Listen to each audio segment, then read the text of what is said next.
इंदिरा गांधी के शासन के बाद श्रीमती इंदिरा गांधी जो इस देश की सबसे क्रूर शासकों में से एक थी, इस देश में जो आपातकाल लगाई, इस देश को जिसने बर्बाद किया, इस देश के आवाम के हक और हकूक को जिसने छीना, आज वो 2014 के बाद हम लोग को वास्तविक आजादी कहीं न कहीं मिली है। जब से नरेंद्र भाई मोदी इस देश का नेतृत्व करना शुरू किए, देश को कहीं न कहीं एक बड़ी आजादी मिली। आजादी 1947 में मिला, लेकिन वो आजादी एक लिखित रूप में मिला, पूर्ण रूप से नहीं मिल पाया था। कुछ लोगों के हाथ में आजादी कैद होकर रह गई थी। कुछ लोगों के हाथ में, चंद लोगों, गांधी परिवार के हाथ में, कुछ चंद समाजवादियों के हाथ में इस देश की आजादी कैद होकर रही थी। इस देश में नरेंद्र भाई मोदी जी की सरकार में महिलाओं को शौचालय मिला, गैस का योजना मिला, जिन माताओं और बहनों का आंख खराब होता था धुआं से, स्वास्थ्य खराब होता था, फेफड़ा खराब होता था, आज कहीं न कहीं बहनों को उन सारी चीजों से आजादी मिला। आप बेरोजगार हो, आपकी गणना कराना था, पढ़े लिखे युवाओं की गणना कराना था। जातीय जनगणना किस बात का? कैसा जातीय जनगणना? जात तो यहाँ रोजगार और बेरोजगार की बात है सर। जात तो वही है, असली जात तो है सर। वो असली जात तो युवा है। असली जात तो कितनी महिलाएं बेरोजगार है, कितनी महिलाओं का आपके यहाँ बलात्कार आपके शासनकाल में बलात्कार हुआ।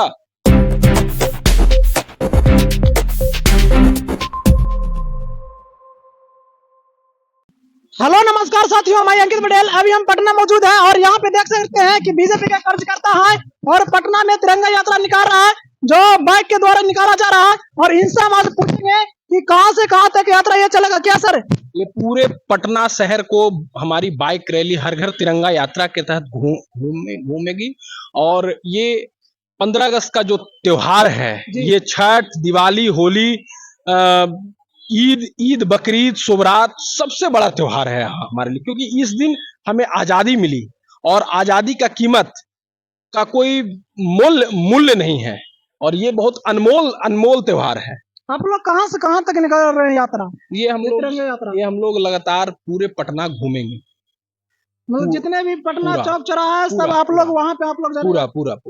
तो पब्लिक को क्या बोलना चाहते हैं? 15 अगस्त आने वाला है, तो इस पर पब्लिक को क्या बोलना चाह रहे हैं? 15 अगस्त आने वाला है, देश बदल रही है। अब बीजेपी का कार्यकर्ता है ना, देश बदल रही है, देश अमृत काल की ओर है, और देश में अमृत महोत्सव इंदिरा गांधी के शासन के बाद, श्रीमती इंदिरा गांधी जो इस देश की सबसे क्रूर शासकों में से एक थी, इस देश में जो आपातकाल लगाई, इस देश को जिसने बर्बाद किया, इस देश के आवाम के हक और हकूक को जिसने छीना, आज वो 2014 के बाद हम लोग को वास्तविक आजादी कहीं न कहीं मिली है। वास्तविक आजादी जब से नरेंद्र भाई मोदी जी का सरकार और नरेंद्र भाई मोदी जी जब से इस देश के यशस्वी प्रधानमंत्री बने, और जब से नरेंद्र भाई मोदी इस देश का नेतृत्व करना शुरू किए, देश को कहीं न कहीं एक बड़ी आजादी मिली। आजादी 1947 में मिला, लेकिन वो आजादी एक लिखित रूप में मिला, पूर्ण रूप से नहीं मिल पाया था। कुछ लोगों के हाथ में आजादी कैद होकर रह गई थी। कुछ लोगों के हाथ में, चंद लोगों, गांधी परिवार के हाथ में, कुछ चंद समाजवादियों के हाथ में इस देश की आजादी कैद होकर रही थी। आज जो आजादी जो मिली है, वो पूर्ण आजादी मिली है, संपूर्ण आजादी मिली है। और ये 2024 से जो 29 का जो सरकार होगा नरेंद्र भाई मोदी का, ये आजादी को अमृत काल से मणिदीप्त, जहां नागमणि होता है, मणिदीप्त काल में लेकर के जाएगा। स्वर्ण अक्षरों से पूरे देश और दुनिया के, भारत के इतिहास को लिखा जाएगा।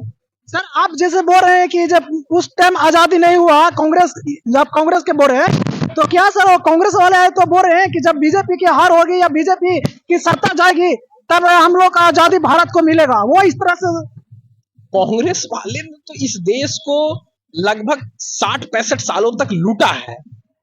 तो बीजेपी भी तो वो भी तो बोल रहे हैं कि बीजेपी भी लूटने का काम कर रहा है। कहाँ? आप मुझे बताओ ना सर, आप मुझे बताओ, इस देश में नरेंद्र भाई मोदी जी की जब सरकार आई तो इस देश में महिलाओं को शौचालय मिला।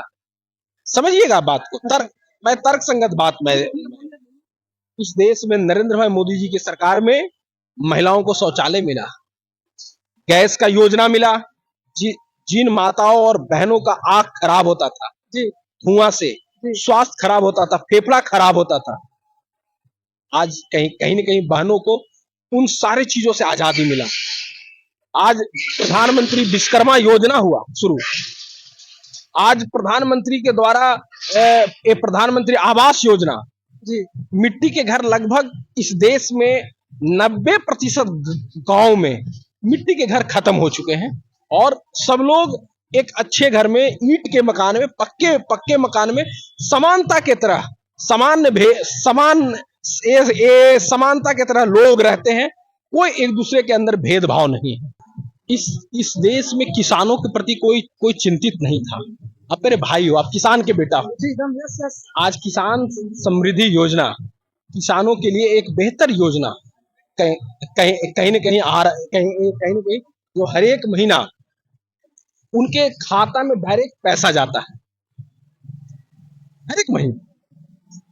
सर आयुष्मान भारत कार्ड गरीबों के लिए इलाज की व्यवस्था नहीं थी, आज तक कोई चिंता नहीं किया था। किसने नहीं किया था कि गरीब का इलाज भी कैसे होगा? गरीब माता बहन भाई सब लोग को, सारे हिंदू मुसलमान सिख ईसाई, इस देश के भारत के लोगों के लिए नरेंद्र भाई मोदी ने आयुष्मान कार्ड दिया। 5 लाख तक का फ्री इलाज कराइए किसी भी पारस जैसे अस्पताल में। समझिएगा बात को, नरेंद्र भाई मोदी ने जमीनी काम किया और जो काम अभी नरेंद्र भाई मोदी जी ने जो अभी किया है ना, वो काम कहीं ना कहीं इस देश के लोगों को 20 साल 25 साल बाद पता चलेगा। क्योंकि जब तक आपके पास मोबाइल है, आपके पास गाड़ी है, तो गाड़ी को आप धूप में भी छोड़ देते हो, गाड़ी को आप पानी में भी आप छोड़ते हो, समझिएगा। तो आपको गाड़ी का महत्व तो पता नहीं चलता है, ठीक है। जब गाड़ी नहीं जब होती है और जब गाड़ी से दूरी जब बन जाता है, मोबाइल से दूरी जब हो जाए, आप एक दिन आप अपना मोबाइल को छोड़ करके देखिए घर पे, आपको उस दिन कहीं ना कहीं मोबाइल का अस्तित्व, उसकी समझ पता चलेगा। आपके पास मोबाइल नहीं रहेगा तो पत्रकारिता नहीं कर पाओगे, समझिए। तो वही बात करें कि नरेंद्र भाई मोदी जी ने जो अभी योजना जो अभी लाया है इस देश में, और इस देश को जो समर्पित जो किए, वो योजना कहीं ना कहीं आज से 20-25 साल बाद लोगों को जब गहरी फायदा जब मिलेगा, क्योंकि किसी भी योजना को पूर्णतः इस देश में या किसी भी देश में लागू होने में एक समय लगता है, एक समय का बाउंडेशन, और उसके बाद लोगों को पता चला कि नरेंद्र भाई मोदी ने इस देश को क्या दिया। सर नरेंद्र मोदी की इतने बड़ाई करे, एक मेरा प्रश्न आपसे है, जो बिहार में SC ST अभी दोनों का एनडीए का सरकार है, SC ST के लिए जो इतना उधर मतलब हो रहा है, समाज रोड पर उतर रहे, बताइए ये बीजेपी के पार्टी आखिर ऐसा कानून क्यों ला रहे हैं? कौन कानून ला रहा है? जो SC ST को आरक्षण तोड़ने का काम किया जा रहा है। बीजेपी आरक्षण देती है, आरक्षण छीनती नहीं है। बीजेपी आरक्षण देने वाली पार्टी है। अब जाकर के ये माननीय न्यायालय का फैसला है, बीजेपी आरक्षण देने वाली पार्टी है मेरे भाई। आप चले जाओ मध्य प्रदेश में, आप चले जाओ राजस्थान में, आप चले जाओ गुजरात में, वहां पे आरक्षण है, आरक्षण लागू है। बीजेपी आरक्षण कभी छीनती नहीं है। ये लोगों में विपक्ष के जो लोग हैं वो भ्रामकता फैलाते हैं, भ्रामकता। आप रिसर्च करो ना, आप गूगल पे सर्च करो कि मध्य प्रदेश में कितना % आरक्षण है, गुजरात में कितना % आरक्षण है, जहां हमारी शासन है। बीजेपी इस देश को, जो वंचित वर्ग है, हम भी एक वंचित वर्ग से आते हैं, जो वंचित वर्ग है उनको बीजेपी भारतीय जनता पार्टी आरक्षण देने का काम करती है। कभी आरक्षण छीनने का बात कभी नहीं, कभी सोच भी नहीं सकते हैं आप कि आरक्षण कोई हमारा छीनेगा। जिस दिन आरक्षण छीनने की बात आएगी उस दिन इस देश में ईंट से ईंट बच जाएगा। आरक्षण कोई मेरा छीन नहीं। हम भी ओबीसी से हैं। बीजेपी ने तो उन लोगों को, जो फॉरवर्ड क्लास के लोग हैं, जो गरीब हैं, जो लिटरली गरीब हैं, उनको तो भी 10% आरक्षण दिया, जो देश में पहले से मांग हो रही थी। बीजेपी किसी का आरक्षण छीन सर, रही। जातीय जनगणना की बात जो अभी कर रहे हैं, लालू जी का इस बिहार में शासन हुआ 15 साल, नीतीश जी का शासन हुआ 20 साल। हम्म, भाई हम्म। आप तेजस्वी जी अपने श्रेय ले रहे हैं, और वो अच्छी बात है, उन्होंने कराया है जातीय जनगणना। तो जातीय जनगणना आप कराते ना, कि जातीय जनगणना से पहले कि आपके बिहार में कितना रोड अच्छा है, इसका इसका गणना करा लेते। कितना पशु बीमार है, इसका गणना करा लेते। कितने युवा आपके आपके आपके जैसे लोग बेरोजगार घूम रहे हैं। आप ये बुरा नहीं मानना आप मेरे भाई, ये 500 रुपए का माइक लेकर के, ये 10,000 का मोबाइल लेकर आप कहीं ना कहीं बेरोजगार हो। इस बात को आप एक्सेप्ट करना, मेरी बात को। जब तक कोई सक्सेस नहीं हो बेरोजगार है। है ना, आप बेरोजगार हो, आपकी गणना कराना था, पढ़े लिखे युवाओं की गणना कराना था। जातीय जनगणना किस बात का, कैसा जातीय जनगणना? जात तो यहां रोजगार और बेरोजगार की बात है सर। जात तो वही है, असली जात तो है सर। वो असली जात तो युवा है। असली जात तो कितनी महिलाएं बेरोजगार है, कितनी महिलाओं का आपके यहां बलात्कार हो, आपके शासनकाल में बलात्कार हुआ। कितने महिलाओं का आपके शासनकाल में रोजगार और बेरोजगार के कारण तलाक हुआ। इसकी गणना करा लो। कितनी महिलाएं बीडो है, जिसके बच्चे नहीं पढ़ पा रहे हैं, इसकी गणना कराओ। गणना कराना है, कराओ ना, तैयार है। हम लोग फ्री में गणना करेंगे, हम लोग को ट्रेनिंग दे दो, करेंगे। लेकिन बेरोजगारी का गणना कराओ, बीडो का गणना कराओ, वृद्ध लोगों जिनका इलाज नहीं हो रहा है उनका गणना कराओ ना।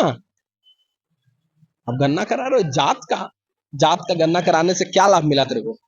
बताओ मेरे को, मैं तुमसे सवाल पूछता हूँ। कुछ नहीं। जात का गणना कराने से कुछ नहीं। क्या मिला मुझे? कुछ नहीं मिला। सिर्फ बात सिर्फ यह पता चला कि हम ये जाति के इतने लोग हैं। आप किस जात से हैं? महतो जी हैं, कुर्मी ओबीसी है ना। हाँ, ओबीसी। नीतीश जी ने आपके जात के लोग हैं, और आपको क्या मिला? कुछ भी नहीं मिला, बोल रहे मिला क्या? लेकिन अगर वही बेरोजगारी का गणना होता तो आपको रोजगार मिलता। सर, आप छात्र के लिए कुछ सवाल किए। कल छात्रों को रोड पर पटना में दौरा कर पीटा गया। आप ही के सरकार है सर, और हम स्टूडेंट के किसी भी तरीके का सरकार का असंवैधानिक कार्य करेंगे, बात को समझना जी। जहां शौचालय है वहीं ना लैट्रिन कीजिएगा।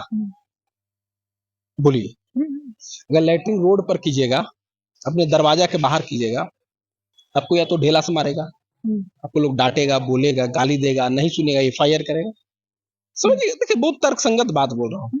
छात्र हमारे बहुत अच्छे हैं, छात्रों की मांग भी अच्छी है, इसमें कोई दुहराई नहीं है। जब मांग अच्छी है तो ये क्यों नहीं सुना जा रहा? कोई मांग पे नहीं जा रहा भाई मेरे, मैं कह रहा हूँ कोई भी छात्रों की मांग है, मैं उसके साथ हूं। मैं दलगत से हटकर हूं उस मुद्दे पे। छात्रों की मांग को लेकर के, बेरोजगारों की मांग को लेकर के मैं दल से हटकर हूं मेरे भाई। लेकिन आप उसको सही तरीके से, सही प्लेटफॉर्म पे, सही जगह पे आप रखेंगे ना। आप गलत जगह पे रखेंगे तो नुकसान आपको होगा, समझिएगा। इसलिए भारत माता की जय।